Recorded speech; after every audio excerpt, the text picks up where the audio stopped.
দার্জিলিং থেকে আমরা এনজিপি থেকে যাচ্ছি আজকে। বাট আমরা খুব দুঃখিত এবারে দার্জিলিং এসে, কারণ ওয়েদারের জন্য আমরা ভালো মজাটা নিতে পারলাম না। বাট ভিউগুলো কিছু কিছু টাইমে আমরা দেখতে পেয়েছি, 70% আমরা দেখতে পাইনি, 30% টাইম দেখতে পেয়েছি। বাট যেটাই হয়েছে সেটা ছিল আমাদের কপালে, তাই জন্য আমরা এতটুকু পেয়েছি। বাট এরপরে নেক্সট টাইম যখন আমরা আসবো তখন আবার চেষ্টা করবো পুরোটা এনজয় করার জন্য, ঠিক আছে? তো আমরা আজকে আবার আমাদের রাত্রে 8টায় ট্রেন আছে, আমরা এখান থেকে নামছি। এখন বাজে 11টা 5।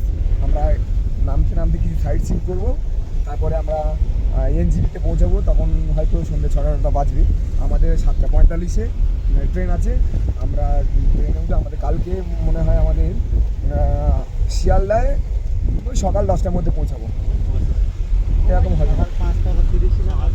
সকাল 5টা 30-এর ট্রেন থাকলেও যা লেট হচ্ছে, ঠিক আছে? তো সেই জন্য বলছি 10টা 11টা শিওর পেয়ে যাবে।